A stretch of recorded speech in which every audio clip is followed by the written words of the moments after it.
Have a good day sa ating lahat. It's me again, Mikong Moto Farm. At sa ating video na to ngayon, Kamoto Farm, mag-unbox tayo ng isang inverter welding machine. So, tungayan nyo, Kamoto Farm, yung pag-unbox natin. Let's go!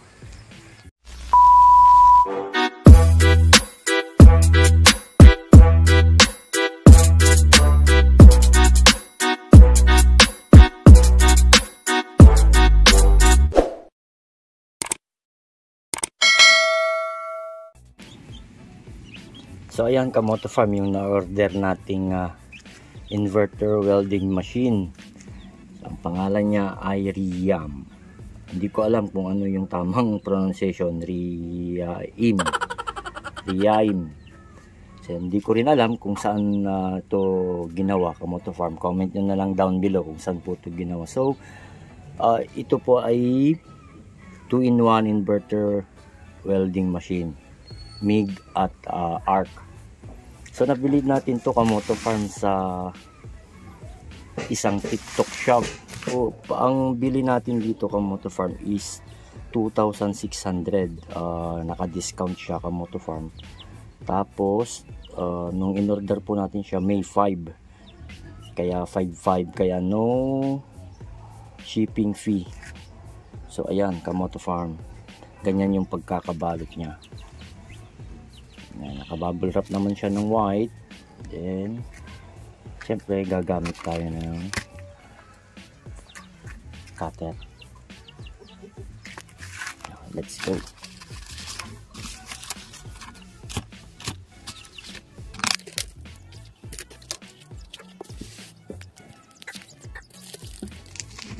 Nabigat siya, Kamoto Farm. So ang nakalagay na kilos niya dito is 8.8 kilogram. So mag-isa lang ako, Kamoto Farm, kaya medyo mahirap.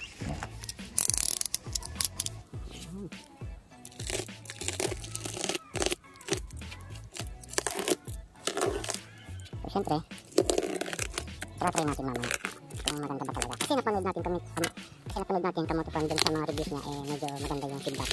Alam ko lang kung gawa-gawa lang nila yung review na yun. So patutunayan natin, Kamoto Farm. Sana nga maganda.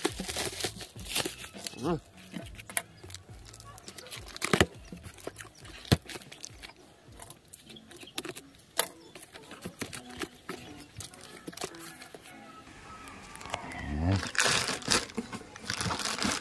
Ito yung una. At nasa ibabaw ang kanyang MIG weld wire. Ito siya. Kanyang cable, ibig sabihin cable, sorry, kanyang kable. Tapos ang kanyang ground at yung electrode holder. So hindi ko alam kung anong sukat to, siguro nasa 1.8 yung electrode holder, tapos 1 metro siguro yung ground niya.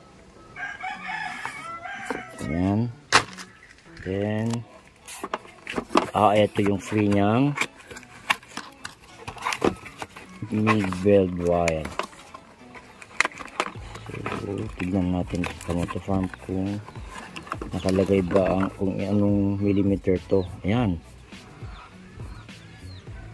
1.1. so kaya niya yung 1.1 millimeter wire, 0.5 kilogram. Ito yung freebies niya, salamat seller, sana maganda. Yan, syempre mayroon dito yung steel brush at saka yung pantiktik niya. Yan, magaan. Tapos ito yung ano to, yung holder ng welding mask. So ito yung kanyang welding mask. Saan yung salamin? So ito yung kanyang salamin.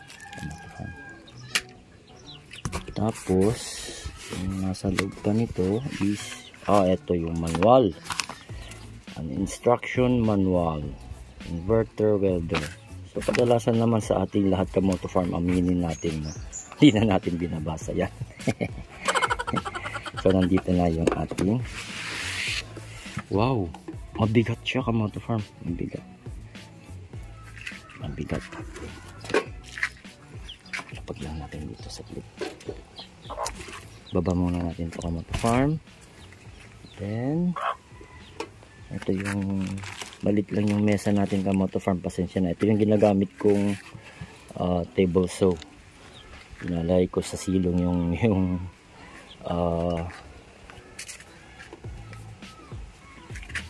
circular saw ko. So ito na Kamoto Farm yung Reign DC inverter welder. Dito ang kanyang saksakan flat, hindi tayo mahihirapan maghanap ng mga saksakan na bilog o kaya adaptor. Tapos sa harap, ito yung kanyang harap.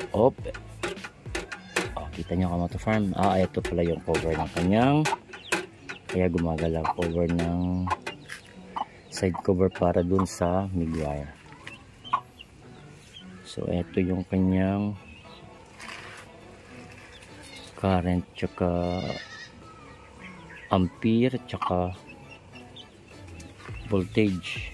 So dito ilalagay yung MIG, tapos yung kanyang wire, then yung ground. Ayan, silipin natin sa side Kamoto Farm. Mabigat siya Kamoto Farm, sana maganda. Oops. Yan. So yan yung sa loob ng kanyang lagayan ng MIG wire. So ganyan.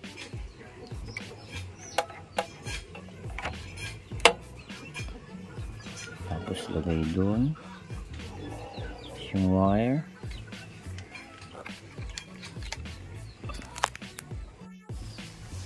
So ayan Kamoto Farm, try natin ilagay yung kanyang MIG wire.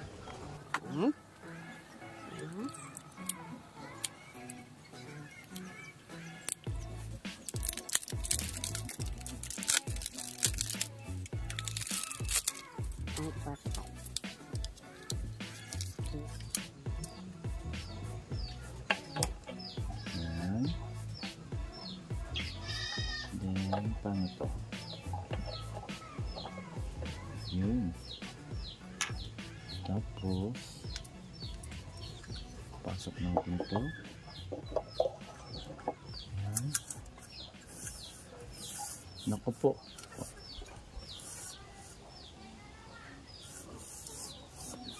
Naku po.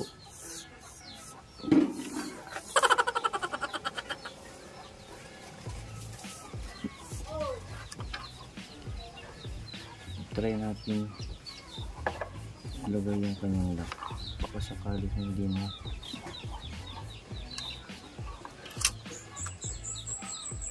Ayun. Ayun. Tapos lagay natin sa butas. Ayun. Ayun. Ayun. Ayun.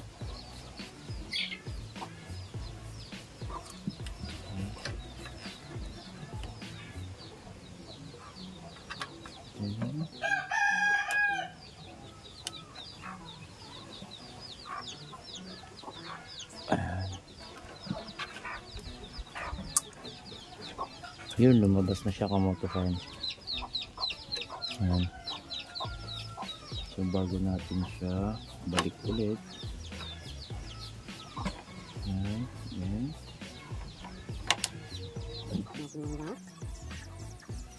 Dapat tama lang yung pagkakaipit dito. Yung kanyang tensioner. So sarado natin. Then lagay natin yung kanyang holder.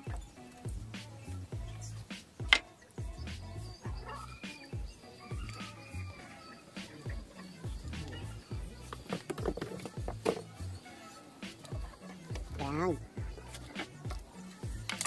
Siyempre, yung kanyang holder. Mid. Holder. Nakakonektan. Ayun.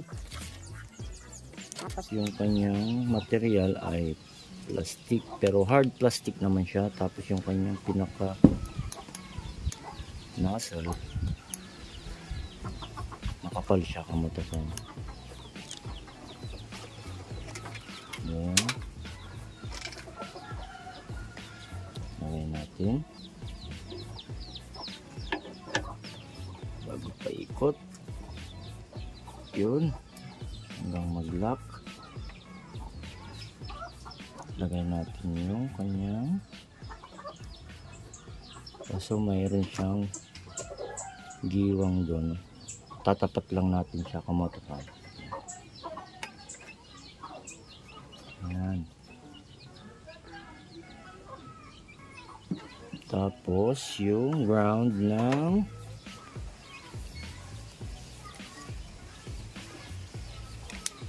itong ground na yung lalagay natin. Yan. Siyempre, susubukan natin kamotopan, diba? So, set up natin kamotopan. Susubukan natin saksak kamotopan. Saksak natin. Try natin power on. Sa likod, and yung power on nya. Tapos dyan yung blower, on natin. Ayun, umandar. Yun, ang kanyang voltahe. Check natin yung voltahe. 133 ampere, 5 voltage. Yan. So stable, hindi nagpapakita yung voltage sa kanyang digital. So yung ampere lang. Yan. So subukan natin sa 120. Yan, tapos yung selector niya, pindutin lang natin. Yun. Gumagana. Pig at saka mig. Oh, so nasa mig na siya. So yan, putulan natin siya.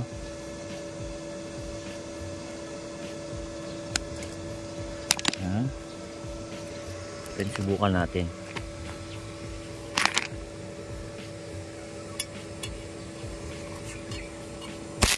Yun.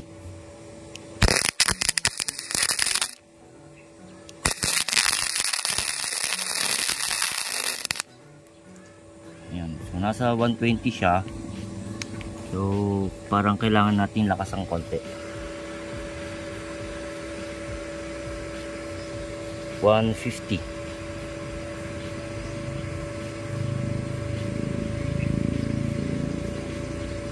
Ayan. 151.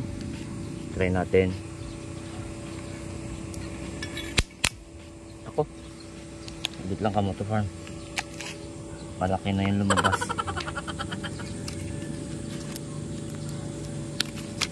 Ayan.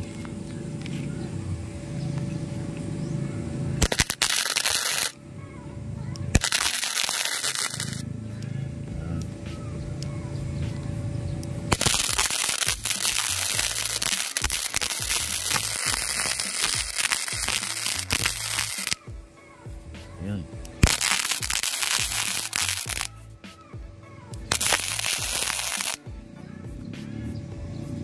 So susubukan natin sa tornilyo kamoto farm. Try natin welding to gamit ang MIG. Yan.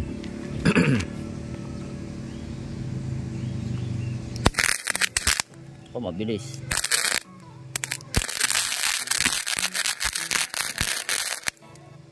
Yun. So, maganda siya para sa mga bolt.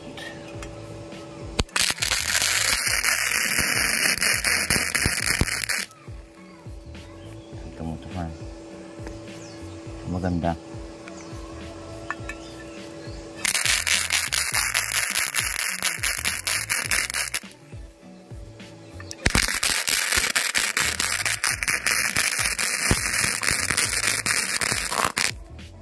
try natin sa welding, Kamoto Farm.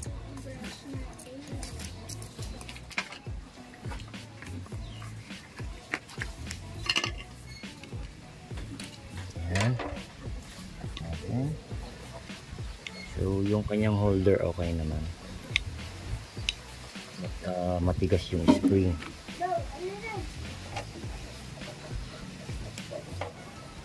Ayan, nalagyan natin yung rod. Power on natin. On. So, mag-andar. Nasa 119 ampere. So, try natin sa 120. Ayan. Game. Let's go.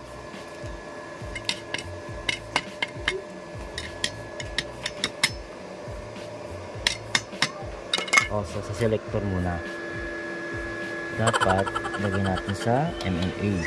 Yan. MMA. Let's go.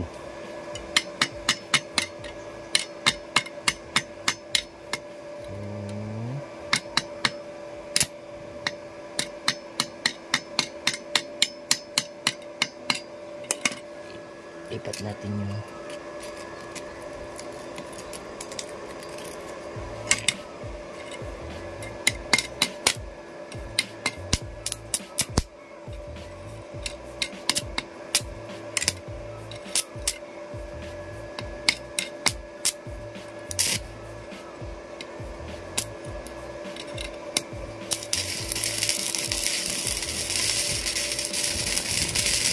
so mababa yung amperahe. Kailangan natin itaas konti. Lagyan natin sa 150. Maximum natin 250.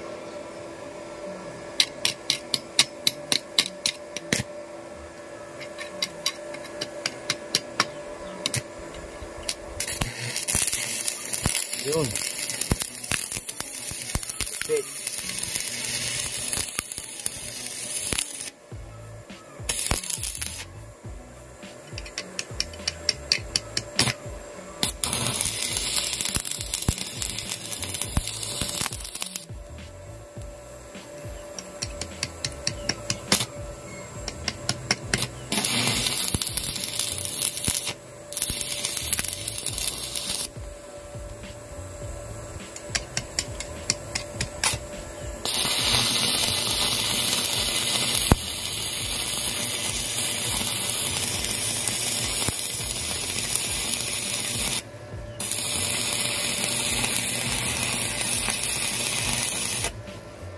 Yun.